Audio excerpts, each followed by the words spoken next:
I haven't done a podcast in like 2 weeks. I feel like it's been like fucking, I don't even know. I almost missed it a little bit though. Oh yeah, let's get to it then. Yeah. I was watching something. He was like, he exercises like, every day. He was like, after about 2 days, that's when he start feeling depressed and stuff. So it's just Not doing it when he's 2 days like not literally doing it. like after 2 days. But it was like, it makes sense because like even when I work out, if I like wait 2 days, I'm just like seem like little stuff can start getting to you and stuff. Yeah. You can move the suit, however. You know what I'm saying? It's good. Word. Yeah, it's like habits. I don't know. You feel it though. Like you, like even, like what? I don't know. It's like fucking fall into a rhythm of things. It could kind of be bad too. Like you could fall into habits of bad things, and like it's really just like the balance of multiple things too. Like I don't know. Sometimes I get obsessed with certain things, and I'll like forget other parts of my life, so I don't know, it's like, it might be like my fucking ADHD or whatever that shit is. Like I'll get hyper focused on one thing and then just like not care about whatever. I feel like my back burner is really filled up with a lot of stuff that I really don't even realize I was like really adamant about committing to. Like I feel like if I just look at my back burner, I was like, yo, I really was about to do that. And I think one of my biggest things now is that if I'm going to do it, be realistic about it. Because you don't want a whole bunch of half-done things. It's just, like, for instance, right now I'm doing, like, a little bit of animation. But I try to make sure that I look up, at least take 20 minutes to look up something new. Because animation is new, you feel me? Like, if it was, like, logic or production, that's, that's cool. I do that every day. But sometimes you got to push yourself to kind of, like, do something that you're not used to doing every day. Yeah, what kind of animation? Just in general, like cartoons or something? Cartoons, building terrain, sculpting, molding, Just honestly, what's that program people use for that? I've been seeing that Blender? shit pop up on YouTube. Blender? It's another one. They got Blender, they got Unity, they got Unreal Engines. Unreal Engine. That's the one I've seen on YouTube. Right now. Blender is free. But it's like, what I realize now is that there's so much to do where it's like they'll give you a platform like Blender for free. It was like, that don't mean nothing. Because, like, it's at the point, same thing with Logic. Like, well, actually, no, GarageBand, like, some of these platforms, like, yeah, they can give it to you, but that don't mean you're going to make a masterpiece out of it. And even still, in terms of, like, building a masterpiece, you still have to take into account the other things you need. Like, I was talking to somebody yesterday, and it's just, like, some contracts and some things you won't ever come in contact with because the legal part isn't right. There's some contracts you're not going to get. You just not. They're not going to pay you on the table, So that LLC just builds the credibility. It also helps out, like I said, LLC, that limited liability. Like that's a big thing because they can't sue you. Yeah, because if they sue, they're gonna sue you. It's gonna be your personal assets. That's your house, your boat, anything. So that's the biggest thing with the whole limited liability is that if something does happen to your business, it just goes to the business. Same thing if you start taking it into account. Like let's say with Off-World, and that's your LLC. Let's say you want to start selling pianos, and you can do Off-World piano or instrument category. Something like a company under it? And they call that DBA, which is doing business as. So that's on some stuff where it's like I'm doing two different businesses, but all the money's coming to the same platform. Is that the same concept as a sister company, or is that something different? Now, if you start doing that, that's like a holding company. When we do a holding company, like let's say I have Enterprise, and then like I have the two different child companies going along with it. So Enterprise will be the top, but if something happens to one of the kid actual businesses, that one will be affected. It's not going to be affected by both of them. So if I have Off-World instrumentals and I have Off-World supplies, the Off-World instrumentals get sued, but Off-World supplies doesn't get hit because it has its own separate liability protection. Yeah, that's weird how like fucking just when you start getting real money like a business, like just my point is like the loopholes you can find in so like many taxes or fucking anything, like when you start getting a lot of money. S Corp is dope too because S Corp is when you start being able to be the owner but pay yourself a check, and then also too like you can start putting in 401k premiums and healthcare premiums and stuff like that. So you start paying yourself and putting that money in. That's what I think Zuckerberg doing. I think he paid himself $1. $1 what, a year or something? Yes, and that's less taxes you got to do. Man, listen. Oh, I get it. Yeah. So like it's a big thing. And he like, bro, I only made $1 last year, bro, on Facebook. Bro. Like, I had to change the name to Meta. We went bankrupt. Had to. And that Meta stuff, glad you brought that up. That's a whole new perspective right now. And what I've been looking at now is that Meta is like a whole nother earth. Like they got land. You can buy land. You can get money off of it. They got the NFTs and the crypto and all that stuff. But it's just so many different things going on right now. And if I feel like if something in reality is going on right now, if it's not in the metaverse, it ain't happened yet. So I feel like if there's something that you like and you feel like you already done got kind of like, hit under the feet for it, it was like, man, they already out right now. It's like you could be the first one to do such and such in the metaverse. Like that's what I'm doing right now, like being a teacher and then like teaching lessons, but I'm trying to like get my animation so like I can verbally talk in the actual like program, and then like I'm teaching classes as an avatar. So it's just like you don't even see me, but it's like that's where we are right now, kind of, because your avatar and you got a piano in there. Yeah. So I'm trying to like kind of make it virtual. And that's the thing now. Like we're at the point now where it's like it's all about NFTs and profile pics. So it's just like I don't even want to see you. And that sounds messed up, but that's where we kind of getting to right now. It's like we getting there. I feel like with the whole NFTs and the metaverse shit, like I'm kind of over the initial hype I got over it. So now it's kind of just like looking at real world like scenarios and real world applications of this shit. So it's like I don't think people. It's probably because the technology is not there yet, but I don't think people are really running to the metaverse yet. It's not like, you know what I'm saying? Like, it's not the thing to do yet. So I think that's going to happen once maybe, like, if we get some better glasses that you can wear more comfortably and, like, be more comfortable to do this shit. Mm-hmm. And then, like, Apple just released fucking, like, a letter or something recently, basically, like, some rumors about, because they're about to drop the AR glasses. So it's like they're specifically not doing anything with the metaverse. They're not even going to mention the metaverse. The metaverse is really like a Facebook thing. Mm-hmm. It's a meta thing. You know what I'm saying? So Apple's not trying to even join that right now. Mm-hmm. They're focused more on augmented reality. Gotcha. So which is like virtual mixed with the real world. Mm-hmm. So and then once I read that thing, I was like, it kind of makes more sense. I feel like before people jump into all the way into virtual reality, it probably will be augmented first. Because it's like baby steps. It's like we're not going to just leave our lives and go into this thing. So it's like, even with augmented, like I just feel like it'll make our lives a lot better, more enjoyable, like easier, you know what I'm saying? Different things you can do. Do you, a lot of people are like, have this like cynical view on technology and the advancement of it. Do you think like technology is inherently evil or like stuff like that? I wouldn't say inherently, because like with Facebook, with me, I'm doing a little bit of like researching on Facebook. Facebook's whole intent was to spread love and joy and stuff like that. Like the like button was to bring joy. We didn't know it was going to bring mental health. It was going to be a mental health problem for kids because, they feel less than because they're not getting the likes that they're getting. So, that also comes back to parenting where it's just like, you're not, oh yeah, I appreciate it.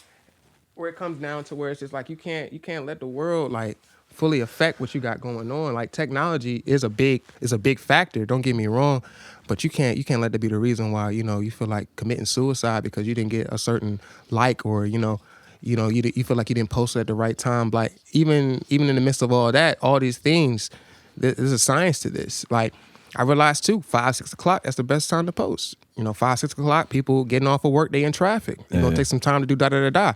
7 o'clock is a good time too. I just got home, I put my stuff down, I'm just relaxing, might got a beer or something like that.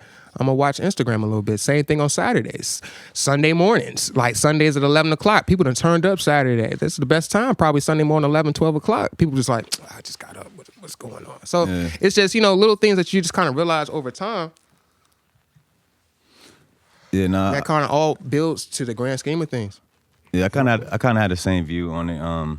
It's not inherently evil. It's just some of these problems that arise, like that we probably weren't aware of as the shit's coming up. And then that's not to say that even there was a point where these companies became aware of the negatives, but kind of like chose to ignore it for more profits. Mm-hmm. So that's probably going on too. But I think it's all partly like just. When I think of technology, bro, I literally think of it as part of our human evolution. Like we're these fucking people that were on this planet we're literally making all this shit out of materials of this earth. So it's like I just see it as us like there's just the next level of like sticks and stones and like rocks and shit. Like, you know what I'm saying? Like, but I need to do a damn intro. Welcome to the Off-World podcast, man. I'm sitting here with MyNameBryan, you know what I'm saying? Producer, recording artist, piano teacher. Piano, is it teacher? Is it, what's the other word? Piano, drums. Instructor, I was going to say. Yeah. You say instructor. Yeah, bro is talented, man. I want to say thank you for coming on the show. You know what I'm saying? No problem. We've been working a little bit recently, too. He did a few beats on my like recent project. So, yeah, man. How you doing? Thanks for coming on the show. Man, I'm doing good. How about you, man? I'm straight, bro. I'm straight, man. We jumping into the metaverse a little bit. We jumping around and shit. I do want to go back to like one point you had earlier about them giving out the programs and shit, like Logic and all these different programs. It's like basically like all the tools for creativity that's available to everybody. Like you'll hear some people say like I've heard before like like anybody could do it now. You could just get a laptop or whatever. Like that's true, but it's like not everybody can like do it well or like push certain boundaries or like, so it's like I don't think we should really look at the fact that everybody can do it as like it being as like it watering it down. You know what I'm saying? I just feel like if anything it sets the people that are actually doing something different like apart even more. I don't know. Any thoughts on that? Well, I know in terms of like tech, it's a lot of programs, a lot of information where it's like you can't get things done. But what I realized too is that if you don't have an actual like guideline or curriculum as to how you wish to get this done, you'll take any bit of information and just be like, oh, I'm gonna add that, and you could be adding information to your repertoire that could be hurting you. So that's one thing I can say. I am glad that I did go to school for music because I had an idea of like how to go about research and what things were true and how to fact check certain things. So, research is definitely a big thing because there's so much information out here right now where it's just like you could easily be getting information that couldn't help you, that won't even help you at all. So what's some examples of information that wouldn't help you? Even like, all right, so we can take Logic. You can go on YouTube. There is a plethora of information on Logic, and there's so many different vocal chains, there's so many different types of compressors, EQs, de-essers, reverb, delay, all this other stuff, but it's just like having all this, you still have to take into account that people, they mix a certain way. You mix your vocals a certain way. Your vocal chain may not work for me. And that's where it comes down where you actually have to like do the work to kind of figure out like which compressor works for you. Does this compressor work? Is there enough aggressiveness to it? Is it giving you the right levels that you want? EQ, are you taking out the right things? Is it taking out too much where it's like I hear a difference to the point where it's just like it doesn't even feel natural? If I'm putting a delay, is it too much delay? Should I take out some of the lows on it so it doesn't muffle up the actual track? It's just a matter of like these are things that you realize over time, adding some distortion and cutting it down at 0 dB so it's not going too hard and peaking on your track, or using an adaptive limiter and cutting it down to negative dB1. So it's just like you don't have to worry about it peaking at 0 dB. So like I said, it's just a matter of just taking information, what you learn, apply it. I think that's the biggest thing is that we take so much information, we don't implement it. So we'll just say that the information doesn't work. But you don't really know that. You haven't really tried it. You're just like, you'll look at a 15-minute video and be like, da-da-da-da-da. He was like, all right, cool. But, you just watched the video and you didn't really apply it. Like a lot of times if I look at something on YouTube in terms of something like Logic, I'll go to a track with vocals and I'll apply it. And it was like, oh, okay, I feel it, but I should probably add a de-esser. And especially with like vocal production, like each vocal is different. You might talk to somebody who has a deep voice, so you might have to take the lows down at like 200 a little bit. But then again, you might have somebody with a thin voice and you might have to add a little weight to it. So it's just a matter of like what questions need to be asked and are you going to be able to solve those issues. Yeah. And I think too, in terms of production, like I said, there's a lot of information. Like you could be talking to one person, and that's usually what happens. Like somebody who, and it doesn't have to be just production, in the midst of anything. Like you'll probably find somebody and you like the way they're doing what they're doing, and then you'll just follow their channel. You'll subscribe, and you'll be like, all right, cool. Same thing that's happening with you. You got 5 people I know who are following your page because they just like what you're talking about. They like the people that you bring in. They like what y'all converse about, and they like what they get from it after the thing is over. So in essence, it's just what exactly do you want to get from this? And I think a big problem too is that people don't have a goal in mind. If you don't have a goal in mind, you'll fall for anything. It's just like, oh yeah, I want to be a producer, but do you want to be a rock producer? Do you want to be an R&B producer? Do you want to be a hip hop producer? Do you want to be a diverse producer? So even in the midst of being a diverse producer, you still need to make sure that you are also looking at the top people who are doing it, looking at the 40s and looking at the gurus and looking at the Grammy-nominated individuals who are doing this on a regular basis. And that's probably something that I think I've taken a lot of direction towards is just finding a lot of people who are doing what I want to do, but doing it at a high level. I think that's a big thing too, that we might sometimes be following people who are kind of like, don't get me wrong, they're putting out information, but it may not be at the level at which, you would want to be skilled at. sometimes people, and that's the thing too, like, just like with production, anybody can start a YouTube channel. You can start a YouTube channel in less than 10 minutes. Yeah. We all know that. But it doesn't mean that the information that you're going to put on YouTube is going to be substantial. You know, it just, YouTube is like Wikipedia now. It literally is. And it's just like, to the point where it's just like, we look to Google and Wikipedia to find the information, to the point now where I remember when I was in school, I'm 30 now, when I was in high school, middle school, Wikipedia was not valid. You had to go to a thesaurus. Anybody could like edit it, I think. Yeah, exactly. I've always heard that. I don't know how true that is. I never tried to like edit some shit. Now, that is true. I remember there was a point in Wikipedia where you could just go up there and just change anything. Like I could just say that George Washington was born in 2021. And it's just like, yeah. You could just do that. But I think because Wixie has become or has validity now, I think that might be something that can't be done as easily. Not to say that you still can't do it, but I feel like if Wixie is valid, I feel like that would be something that they would need to take away.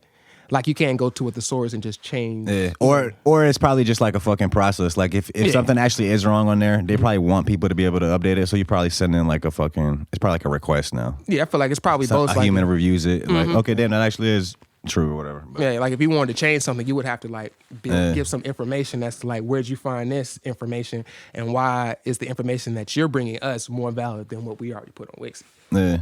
So before we kind of get into just like how you got into this shit, bro, like how does it feel just being someone that lives off their art and off their passion? What are some like thoughts that kind of maybe your feelings that arose or that you got from once that started that maybe that you didn't think about before, or just kind of, you know what I'm saying? Once you like, does it create a weird like duality in you? Like, damn, I'm doing this for money now. It's like, or I mean, that's what you want. You want to survive with this shit. But it's like, yeah, how does that feel? Like, that's a great question. Me personally, I grew up in church, and the first instrument that I started playing was piano. Actually, no, I'll take it back. The first instrument I started playing in church was drums. I played, my God, and two of my god brothers, Derek Tolan and Leon Hayes. We were all playing drums, but you know, service is about hour and a half, sometimes two hours if they really trying to have church. But at the same time, you probably singing about 6 or 7 songs that service, so we would switch off. So it's just like, it's cool. I might have got 2 songs in, but I feel like that third song I would have really, and not to say that, everybody else wouldn't feel the same way. So, that's always been something that I realized too, is that I always want to do, be something different. They ain't had that many piano players in there. So I was like, all right, well, I'm going to try piano. And piano was a big thing that opened the doors for my gift, opening the doors for me. And my mom was big on telling me that. Like I said, she was a deacon and she was a minister in the church, and I'm right here next to her. So church is what's pushed me to be like, all right, I can do this. Because in terms of money and consistency, church was the first thing to do that. Just church every Sundays. To pay you for yeah. Sunday. I started off free. Then I started, they gave me $25 every Sunday for Bible Sunday school. I would play like 1 or 2 songs every Sunday school, and then after a while, I was given an opportunity to play for the main service. Played for the main service for the first time. Kept practicing. After a while, I started playing organ at the church. Talked to the pastor, and this is something that I do want to say, is that I talked to my pastor about getting paid. It wasn't something that he was on like he didn't offer it. Yeah, and you know what? I feel like that needs to be said, because sometimes we as musicians feel uncomfortable asking for that. And the reason I asked was because if my gift is going to make a way for me, how is it going to make a way for me without some financial obligations? So, I asked him, and he was open to it. So, like I said, church was my first big thing, and then I also played euphonium and band, Davis Middle School, Bethel High School, and I played it at Hampton University. That euphonium, in terms of music, opened a lot of doors for me. It got me a $40,000 scholarship at HU. It allowed me to play. What are you saying? Euphonium? Euphonium, yeah, baritone. It's like a bigger trumpet, smaller tuba. Oh, it's an instrument. Okay. Yeah. And that opened a lot of doors. I'm gonna be honest. Up until about 11th grade, I wasn't really thinking about college. Personally, I was just like, I'm just gonna, get through school and then we'll see from there. But I had went to the Hampton University band camp and with DJ Stu. Yeah, I do. Yeah, that's where me and him. Shout out, bro. That's where me and him really got close too, because we went to the same high school, but just in terms of band and like really wanting to like go the next level in terms of education and still wanting band to be a part of that was definitely something that kind of like locked people in. And I even say like we was always talking and stuff like while we was in college, but that it's because of the decision that we made back then is why we're still cool now, because we're still kind of like on the same path, school, That's where the connection stems from. You feel me? So, even shout out to DJ Stu, just because. But yeah, that boy helped me out a lot. I actually went and put up a fucking light at his house. Oh, word. And I broke a piece of it. My bad, bro. But yeah. That's after that band meeting, that's when you apply for the scholarship? Mm-hmm. Now, I applied. Now, the reason why I ended up going to the Hampton University band program was my mom. Me and my dad were clashing. It was like testosterones and stuff. It was just 11th grade, and it was just, just like, man, I don't know. It just seemed like we were just combative for no reason. It's just like I'm getting older, and he's getting older as well. But it's like he's getting older in like terms of just like older age, and I'm getting older in terms of like kind of feeling myself. But he's just kind of like, you need to respect me and da da da. I was like, well, you kind of right, but still, like I don't see what So. My mom, shout out to my mom too, because it was because of her why we got that space, and I feel like we didn't, try to kill each other and stuff like that. But that Hampton University band camp definitely opened my eyes in terms of schooling, because I didn't think it was a possibility for me. And I think that is a big thing that we have to do. We have to put ourselves in the environment as to which we wish to go. Once I got a taste of college, it was no more. I knew where I wanted to go, because at that point I thought I was going to go to the military, do military band. I'd already kind of looked at some of the like applications and requirements and what I need and how long I'm going to be there and how they could help pay with schooling and what else would I be shipped off and stuff like that. So after I had found out about going to school, I went in 11th grade. That's when I went for the first time. I believe that was 2007. In 2008, that's when I went the second time, my senior year, and I had got the scholarship. It was $10,000 every year. 10,000 people got it? No, $10,000 a year scholarship. Oh, okay, I got you. And that was equated to $40,000 for the 4 years. And would that have covered everything? Not everything, but it definitely helped. Yeah. At that point, I don't know if anybody in school, there's a VTAG, Virginia Tuition Assistance Grant, that anybody who's in Virginia can get. I think it's like $3,000 a year. I don't know if they raised it or lowered it, but that's a really like dope grant you can get just for just staying here. But back to what you were saying, picking up piano more, because I played piano in church. I played piano while I was at HU as well. So I was still majoring on, my main instrument, which got me there, but I was still playing at church. So I was still, playing where it was just like, I'm still with it. Like, it's not like I'm like, rusty or something like that. But there was different events like the Black Extravaganza, BHX. They had like Valentine's Day concerts. They had open mics, and I would play for these. So I was getting my gospel chops, and I was also getting my secular chops. So that was helping out a lot in terms of like teaching parts at the church, but then like going over parts with like people at a Valentine's Day concert. I was getting paid for these things too. So that was the next step. I was just like, all right, so I'm getting paid off church.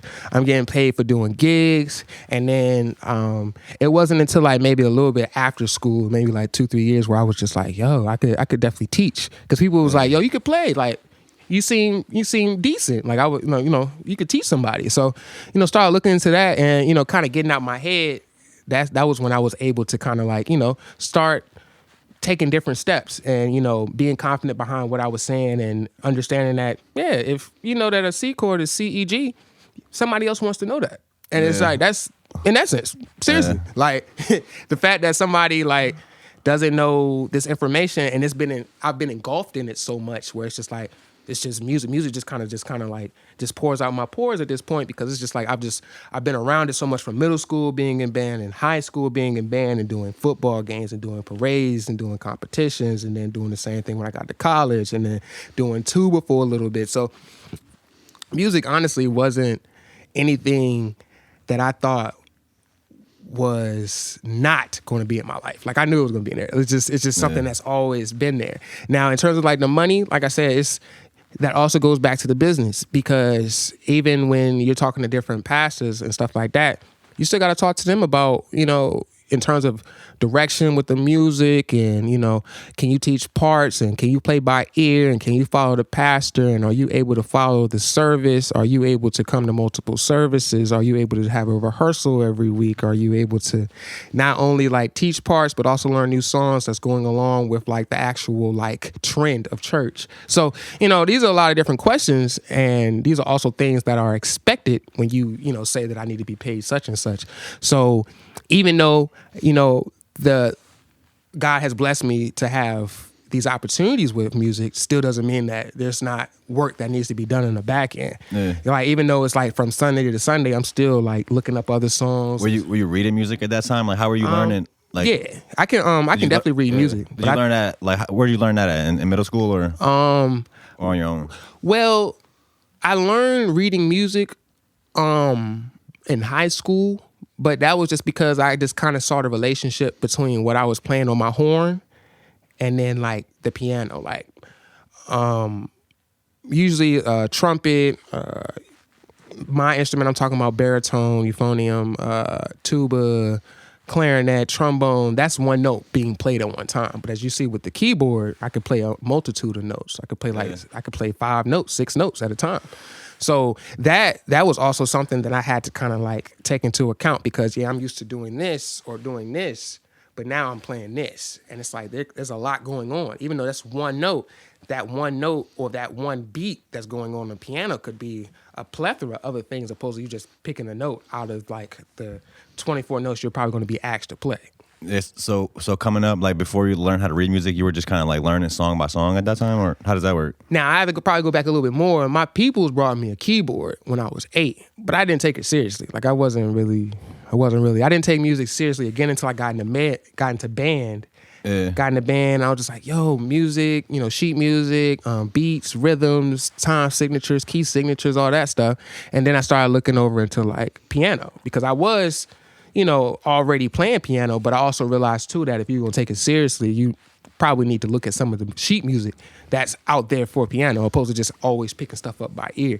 And also too, that gives you a different perspective of like what was expected to play, or what the emotion that was expected, because you could play a C major chord, but that 7, or adding that 7 to that C major 7 chord, to that C major chord, putting a 7 on the C major chord could like give it a little bit more character that wouldn't have been there if you only just played a C major chord, or possibly an inversion. So opposed to you just playing the C, E, G, you're playing E, G, C. So it's like that's the first inversion. Second version is G, C, E. We're talking version. That music. You feel me? So it's just like, but this is why I realized I found what I love to do, because you can see right now I talk all day about this. This is legit what I love to do, and I think I'm blessed to actually find something that I want to do, because I feel like people spend 30, 40 years trying to find something that they might want to do. And I think that's crazy to find out that you might want to do something you've been putting like your all into it. Yeah. So, if anything, I try not to take this for granted. I love music, I do, but I also know too there's a business side to this too, because you could be, believe it or not, and some musicians probably wouldn't want to say this, there's a doctor out there who has a PhD who is a phenomenal piano player, but that's just not what he wants to do. You feel me? Just because you're a dope piano player doesn't mean that you're just going to get opportunities. You still got to market yourself. You got to put yourself out there, and other people need to know that you're a pianist or that you're an artist. So, and I think that's a big thing too, is that's why people be like, yo, why is it that this person, they not even that good and they out here booming? I was like, yeah, I get that. But I promise you, if you start looking back on their back end in terms of like what they have done, they probably got a little bit more done than you in terms of like business. Like I said, that LLC we was talking about, having a website, you feel me? Having a client email where it's like every time stuff comes out, they already getting the stuff, having stuff in your LinkedIn, your link tree. You feel me? Actually posting the stuff on YouTube, Spotify, Tidal, Apple Music and stuff like that. Like you have to like put in some work for this. Like this is not going to be something that just happens just because.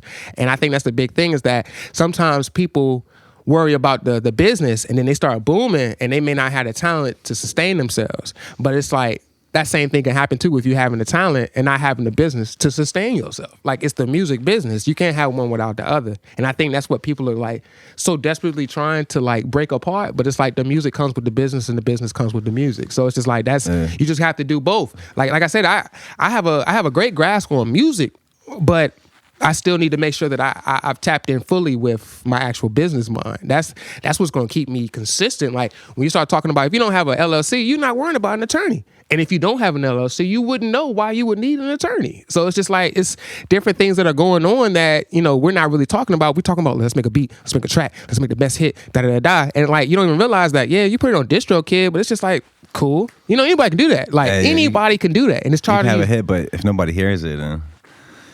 I don't know. You said a lot of things there for like it's a lot to unpack right there. A couple things on that. Talent, definitely, I agree, is not the end all be all. Yeah. You know what I'm saying? You can be the most talented person, but like you said, I think it takes a lot of luck too. Yeah. You know what I'm saying? Being in the right place, the right time. That's all like, I feel like that's all part of the journey. It's kind of like that's kind of what I'm figuring out, all the different levels. Because now for me, like I've kind of been on this, not just a podcast journey, but kind of on my like creative journey since like, I would say like maybe like 2013, right? Okay. So it's like, I go through different phases of it, and it's just like crazy how it's like really became like a part of my life. I'm sure like you feel the same way, like that point where your passion like merges and it becomes like your life, where it's like, that's you. Like, that's what you do. Like when you think of yourself, what you think of yourself fucking playing the piano. You know what I'm saying? Like, that's your existence. Like, when it actually becomes your whole existence, like, it's something beautiful about that, and it's, like, something scary about that. It's, like, for me, I think sometimes, like, yo, this is, like, I'm doing, like, what I really wanted to do, which is actually, like, fucking just do what I love to do and, like, feel satisfied in what I'm doing, right? Yeah. And it's, like, and money, I feel like once you really, like, get to that level, like, money just helps you do that more. Like, money doesn't really change anything. Yeah. You know what I'm saying? I feel like for those types of people that are kind of just like creating purely, it's like, yeah, that's all. That's really what the money is like. You're looking forward to like, damn, now I can actually really focus on this. Like, I know the bill's gonna be good, all of that shit. So it when like the part of the journey where just kind of you merge with your passions. That's kind of crazy. But what is, I was gonna ask you too, what is like teaching piano? What is like the hardest thing you see people like grasping? Like, what's the hardest thing to learn? And I think this would probably be with anything, not even just lessons. One, you got to practice. So even if I tell you something like, yo, when you start your rhymes, bro, you should start a beat before the one. It's just like, that's cool, but it's like, if you haven't practiced it, it's still going to be just new information to you. So it's just like, even if I show you something on piano and I give you literature, it's just like with school, like if you don't engulf yourself and actually like practice this information and have time with it, it's not going to mean anything to you. So even when I'm talking about, finger dexterity, or if I'm talking about scales, I'm talking about chords, I'm talking about finger placement, all these things happen based off you practicing. Like, and I'll know every time you come in. Like, if you don't practice, you're just not gonna get it. Like, same thing with you. The reason you're so comfortable around the mic, because the mic's always in front of you. Point blank, period. There's nothing more. Like, you literally are always in front of a mic. So if you're always in front of a mic, at some point you're gonna have to get comfortable with it. It'd be crazy, like 6 years from now, you'd be like, I'm still kind of stressed about being around the mic. I was like, why? But why? But why? Why are you still stressed? Yeah. So, especially like with anything that I teach now, sheet music can be a issue, but one thing that I always try to do is just like show relations. So even if I see that the student might be having some problems, the teacher mind in me is always trying to find another way of saying what needs to be said. So it's just like, oh, okay, 2 and 2 is 4. And it's just like, okay, well, you just take these 2 fingers and you just add 4. And it was like, okay, you see that light right there? You see that light right there and right there? That's 4. It's just like, it's just what needs to happen for you to get what I'm talking about. And it's just like taking that journey to like help people find that. And then when they get that, oh, I get it. Word, that's what it's all about. Honestly, that's really why I like teaching. And I like instructing people, is because I love that moment when it's like, I get when it. It clicks. Yeah. What have you learned from teaching, if you learn anything? What I learned from teaching is honestly what I said on on a bigger level in terms of just like repetition. Because if I tell you, it's like, oh no, it's C, D, E, F, G, A, B, C. It was like, no, not E flat, it's C, D, E. I already know this. But what I didn't realize is that me doing this is just still like drilling it in my head. Even though if I might have like a Mr. 3 hours worth of teaching, like all that information, like if I'm teaching beginner classes, that stuff is still in my head. And every time I look at it, I be like, yo, I never noticed that. So all these different sparks are going on in my head, and the person, who I'm teaching is just like, all right, I'm trying to get this C, D, E. I'm past that. I'm just like, yo, C, D, E, F, G, the 1, 3, 5 of the scale is a major chord. So that means that if the 1, 3, 5, that means that if I go to the next one, that's the 2, 4, 6, and then the 3, 5, 7, and then the 4, 6, 2. And it's just like, 4, 6, 1. But it's like at that point, the notes weren't flowing through my head like that before, but now that I'm always around it and I'm always trying to find, beginner literature, and I'm always looking at the fundamentals, and I'm always looking at the basics because I'm trying to find better ways to make sure that my students understand what's going on, that's only helping me. Because now when I come in contact with another student like this, I was like, oh, you need perspective number 6. Because I've already been around this type of person. It was like, I don't get it. It's probably the mental of just playing with 2 different hands. Sometimes people just need to play, and then you separate their fingers, and then you start going in different directions, and then you allow for your hands and your mind to just kind of freely just do what needs to happen. Because see, all these things that I'm talking about need to be in your repertoire. See, repertoire is different from practice, because repertoire means that you're able to perform and do what needs to happen. You feel me? So if you have a repertoire, then it's like you can go to this at any time and be like, oh yeah, bet, I just do that. And that's the same thing that needs to happen with your knowledge of chords.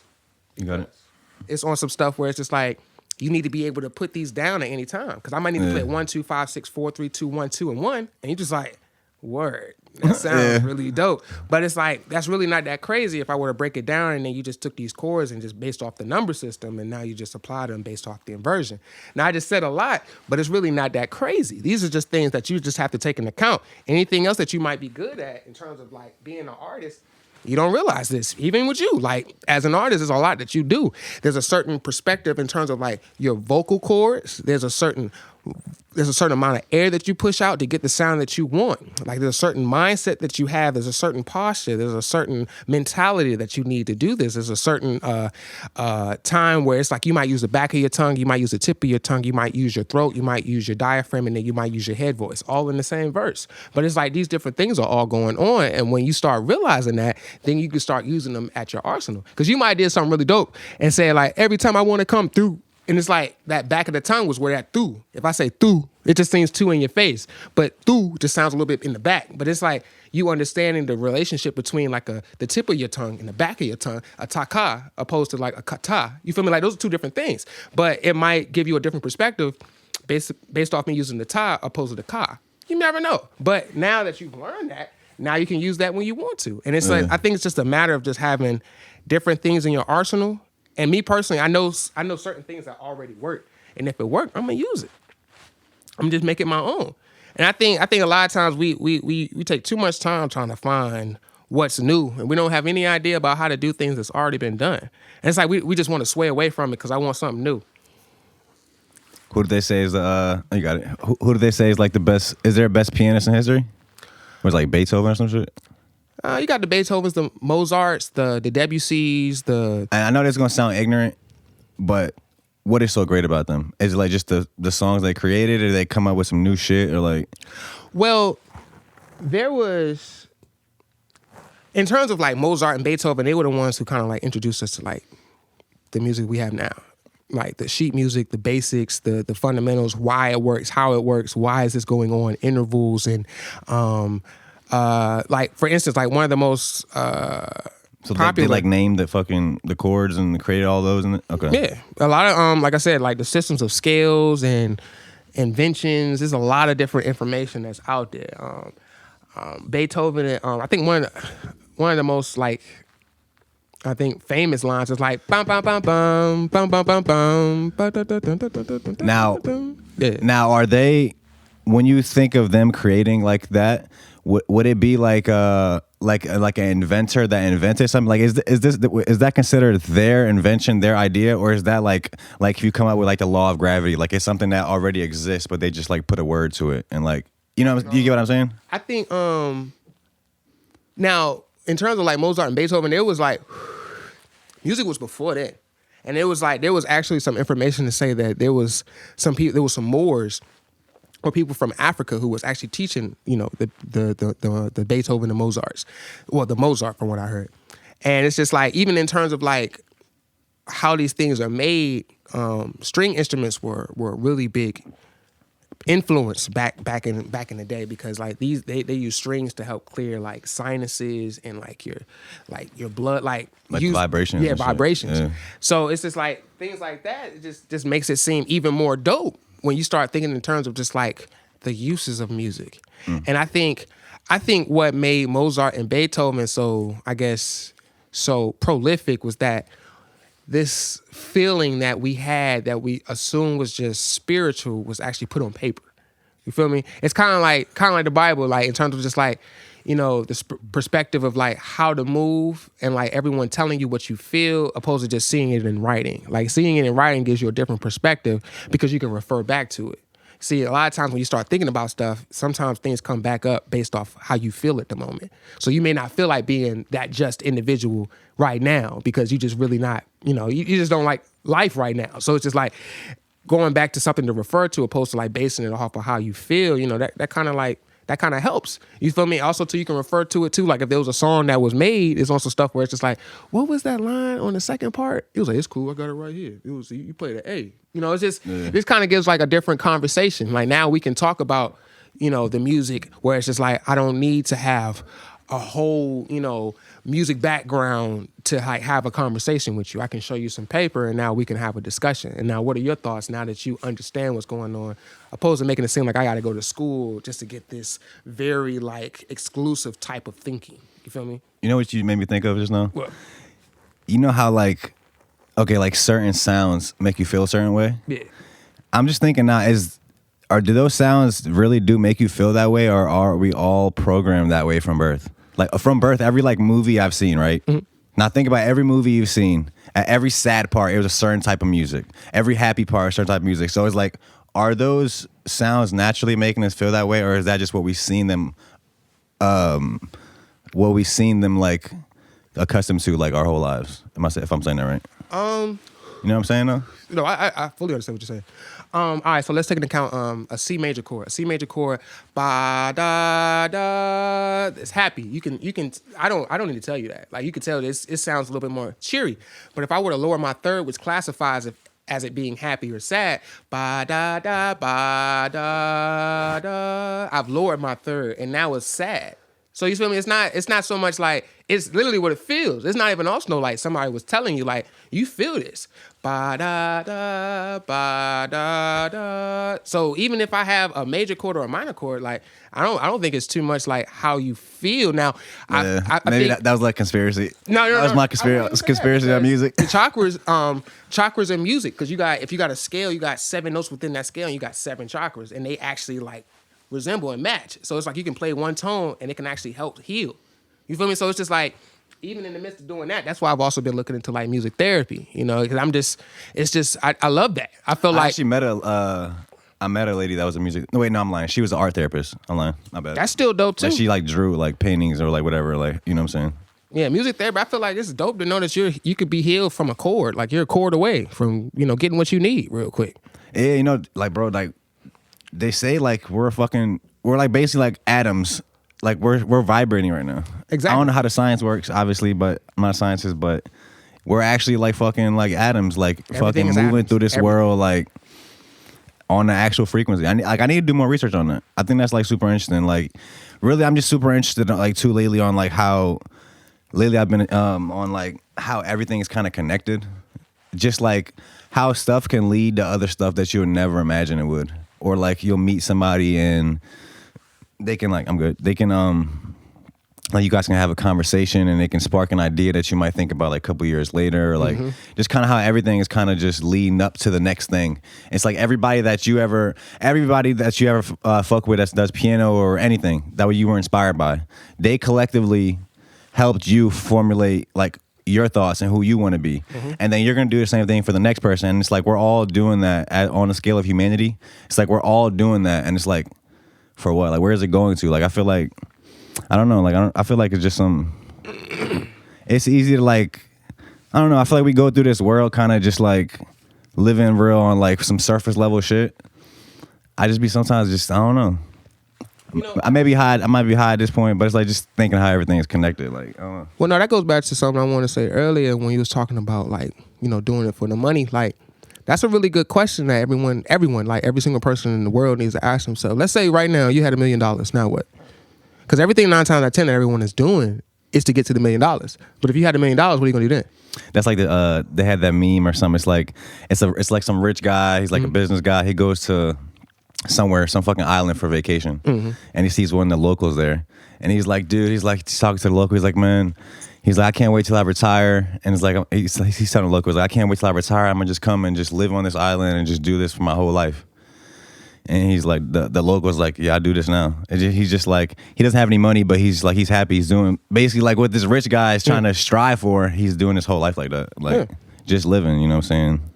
Yeah. I think I forgot what I was actually no, I think I was watching this it was a scene in this show I was watching called Yellow Jackets. I don't know if you've seen that, Joe. It's wild. But there was a scene in there where the lady was talking about, you know, what she wanted to get done when she was in high school. And, you know, she was, you know, I want to be a lawyer, you know, double major, I want to be, you know, da-da-da-da, I want to do this. And she did it all. She did it all. And she was talking to her friend who, you know, was on some stuff like, you know, I really wish I could have been able to do da-da-da-da and get these things done. Like, you know, I just felt like I messed my life up and like, you know, or life messed me up or something like da-da-da-da. And the lady who said she got everything done was like, she said the sad part is that, you know, I did everything I wanted to do, but it didn't feel like, you know, like how I was supposed to. Like, I could definitely say that too. Like, even when I graduated from high school, like, I was like, yeah. Boy, I was just trying to get out of it. Yeah, you feel me? Like, it's just like, and then, like, that's the thing, too, because, like, all right, so let's say you are trying to rush to get out. The thing about it is that if you rush to get out, you really just about to get right back into something else you're probably not even really trying to do. So it's just like that's sad in itself, you know. So I think personally, like, I don't know. I've been seeing a lot of like questionable things on the social media, and it was like, you know, like it's like I think the Rihanna clip. No, not even that. Just the it was like, you know, I should just fake it. You know, he was like, I ain't gonna sit here and be sad. But it's just like, you know, do you really want to live a life where you feel like you're faking it? Like, even if you are faking it just to be happy, it's just like, man, why we gotta fake it? And it's just like, I feel like even with people who got all the money, I feel like the life lessons and the emotional, like, you know, flags that we have, like they don't have them things up there. It's like money is just so in abundance where it's just like they kind of lack the people skills that you need. But it's like down here, it's like people skills is just abundance. It's just like, you know, we're always talking to people, da-da-da-da. But I feel like sometimes like... But we broke. Yeah, you feel me? But it's just like you got money, but it's just like... You know, people always talk about that with Michael Jackson. Like, Michael Jackson was super nice. But if you know Michael Jackson, like... Well, I mean, I don't know Michael Jackson, but Michael Jackson has always kind of been around money. But it's just like, even in the midst of that, they always say like he was really nice. And like, you know, people would kind of like take advantage of him because he was super nice. Like, there was a interview with Michael Jackson and Oprah. I just watched that, bro, like 2 minutes ago. No bullshit. And she had asked him... They were talking about all the rumors and shit. Yeah, and she had asked him some wild stuff. And you could tell he was like... Man, I thought she was my friend. And it was just like, and everybody else, but we looking at Oprah like, bro, this is what Oprah do. Like, I don't even know why you thought Oprah wasn't gonna ask you these questions. Oprah has. But it's also kind of like a chance for you to get in front of those rumors. Yeah, facts, like, facts. If I asked you about some like a rumor that we both know wasn't true, but now this is like a chance for you to paint your own narrative. That's what I feel like. I feel like, you know what I'm saying? I feel like he was just hurt because he felt like it was. I think it was more so on the aspect of just like he just felt like. What I told you wasn't really supposed to be asked. Like if she had did something, like not even to say her asking was the problem, but if she would have been on some like, look, Michael, I'm about to I got some questions I want to ask you. But the very first thing she says, and I noticed, because I've seen two of her interviews now. I think I've seen her in Obama's. But whatever, the first thing she very says, pretty much in all the ones I've seen, is, just for the record, I want to say, you don't know any of these questions I'm about to ask you. And that is so red flaggy. Like, I was like, all right. I would, but if I was, and it's not even Michael Jackson, if I was anybody, I was like, you know, I'm just like, what's to happen? Like, I was tripping on a little bit, because you know the part when he was talking about how he never felt like a kid? Like how he basically like didn't have a childhood, and like, honestly, like, I never like really got too into Michael Jackson like that. I feel like I was like a little before my time, like, but yeah, like, just watching, that was actually my first time ever seeing his interview. Like, he, I don't know. You could tell like he was, I feel like he was real pure though with it. Yeah. Like, you know what I'm saying? Like, yeah. Yeah, I mean, honestly, like, Michael Jackson has, like, he called Prince a meanie. Like, A meanie? Oh. You feel me? Like, a meanie. Like, and I'm not coming at Michael Jackson. I think Michael Jackson is a legend. I just also think that Michael Jackson was a very kind-hearted person. I just feel like And he was different too, though. Yeah, you feel me? Definitely was definitely. Like, but I just think, you know, in the midst of that, just kind of goes back with the like, when you're having a lot of money, like, you just kind of like, he was like, well, I got money, like, I don't see the problem, but it's just like, what you have is what everybody else is here working for. And it's like, I feel like that's a hard disconnect, because you don't care about it and a person wakes up because of it. You feel me? Like, that's totally two different people. Like, I'm not, like, even when, like, you know, Michael Jackson probably wanted to go do certain, like, the littlest of things, like how he probably would eat would probably just blow everybody's mind.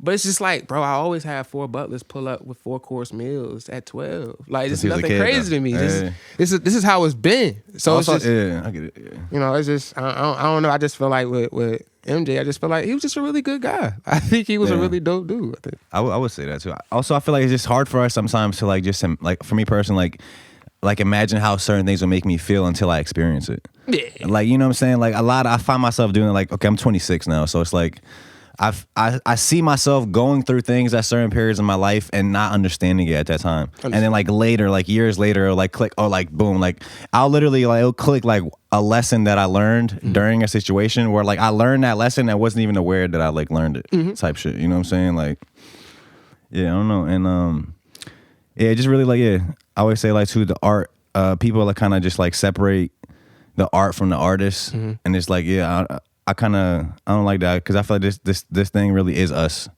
So even how people like look at like celebrities or like artists and like as this like talk shit about people online and shit like that, like they're not a person. Like I feel that's weird, and I feel like Kanye is doing like a lot to change that. Like ever since I can kind of remember, like in recent years, for me personally, like Kanye has changed like my attitude towards celebrities.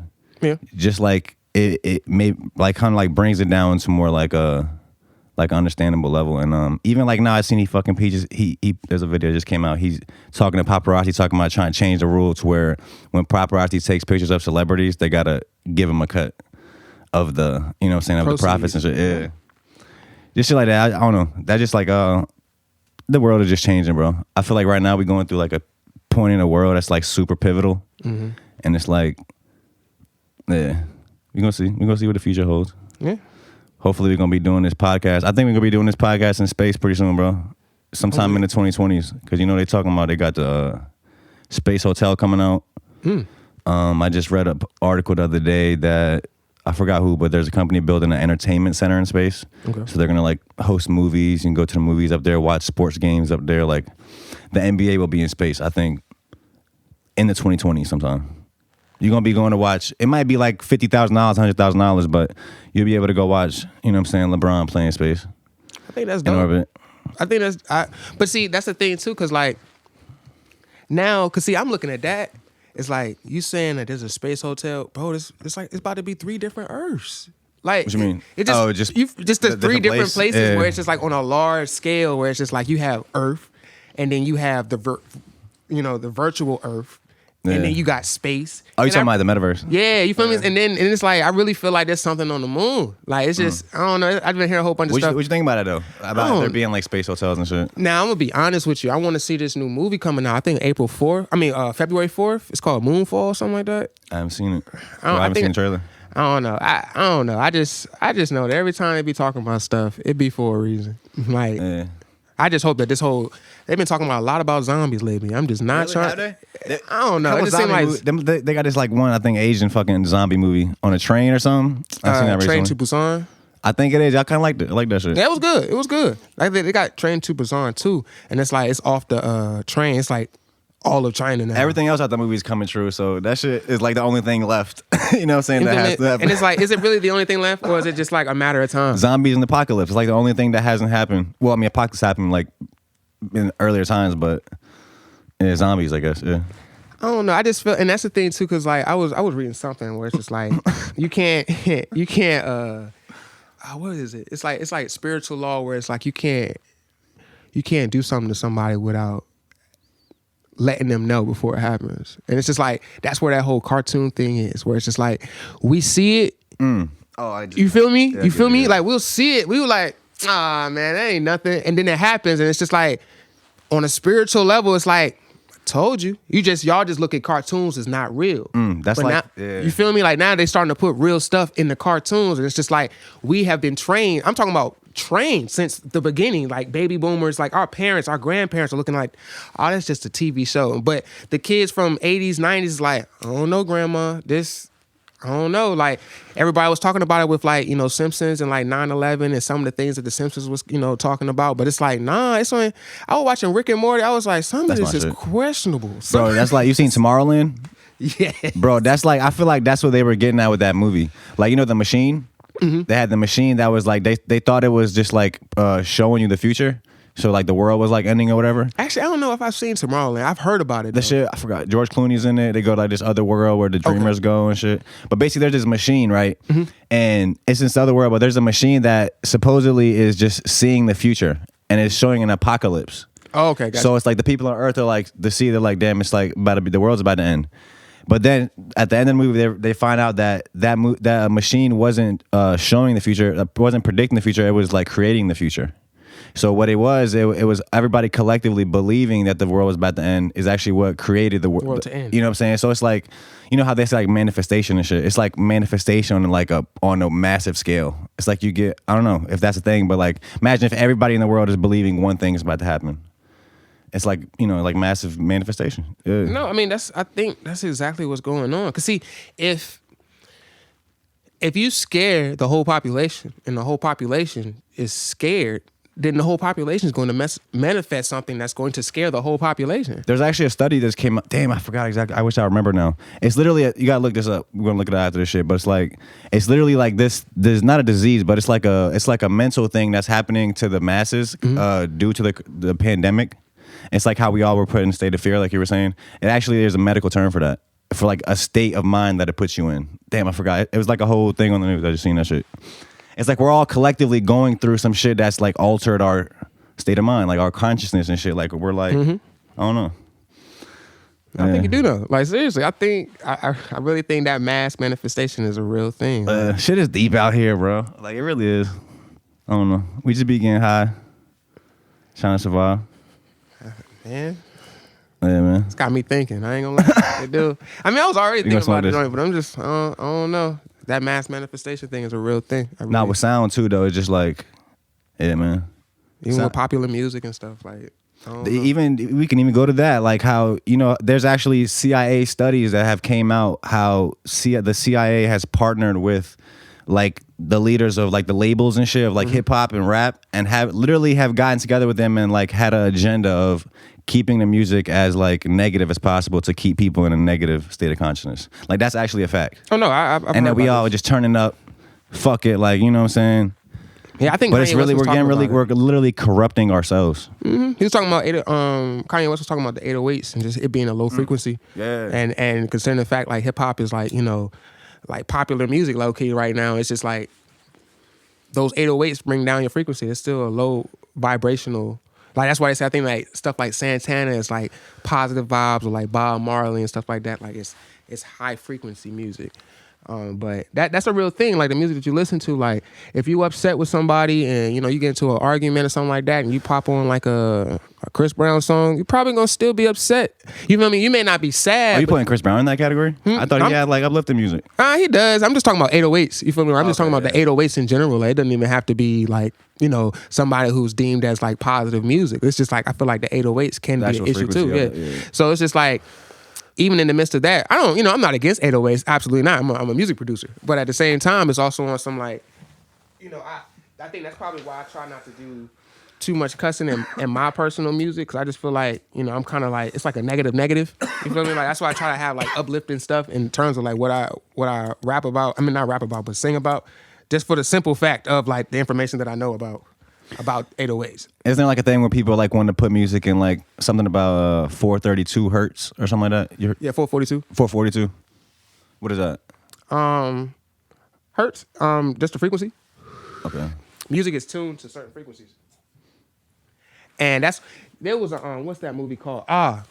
Kingsman. And when I tell you, I love that. Both when I of them. tell you, I know for a fact, I feel like for a fact that it's possible just to put out a frequency and have everybody out here. Oh, somebody should have had people fight each other and kill each other?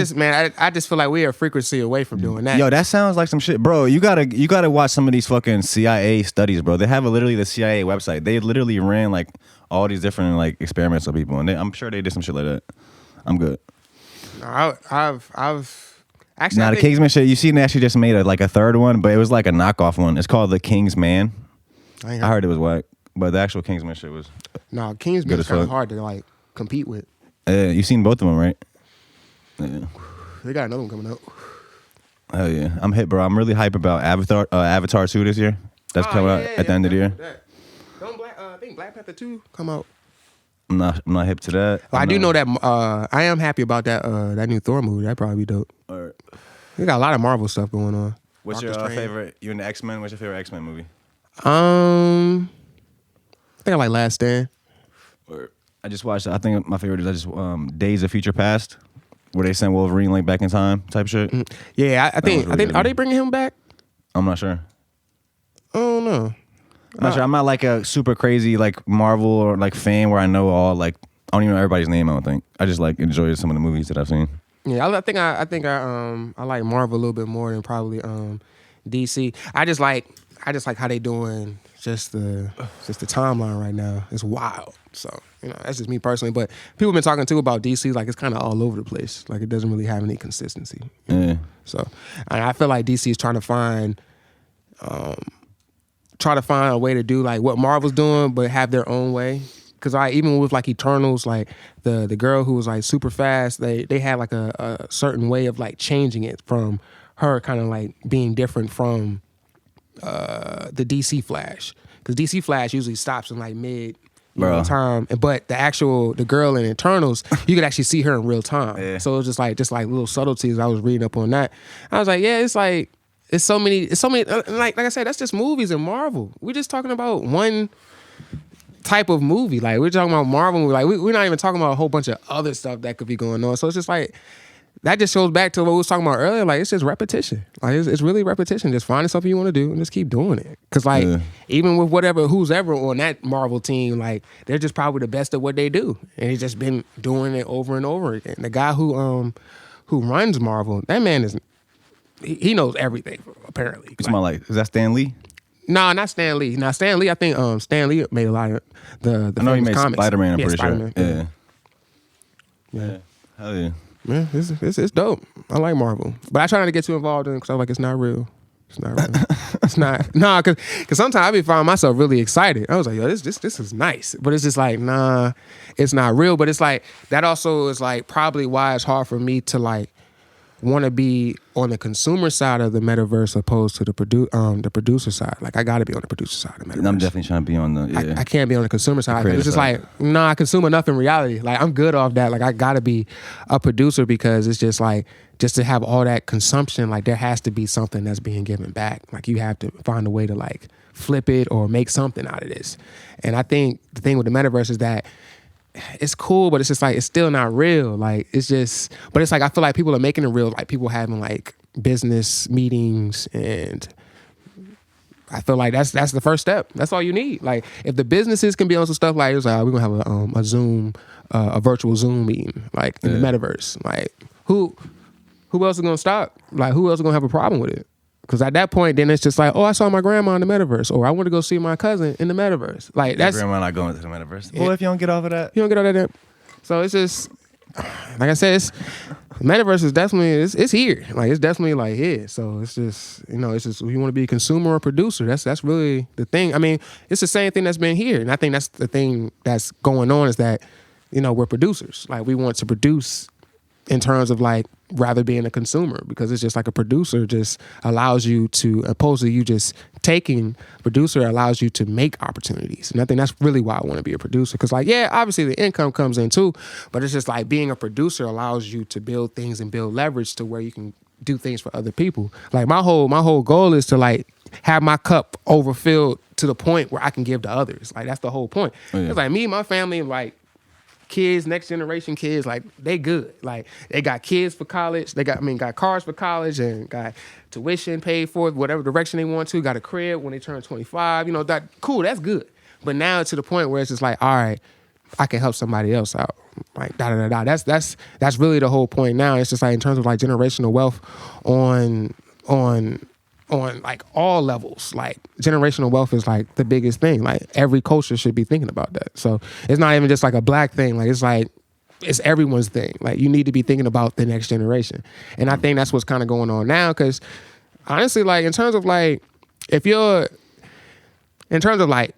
parents and stuff like that, our parents could only tell us what they knew worked for them at the time. In the world that existed when they were, you feel me? It's a different world. It's a different world. No pun intended. But it's just, things have changed. Like, wasn't nobody talking about crypto? Crypto, I think, was being talked about, I think, in like, probably like 92.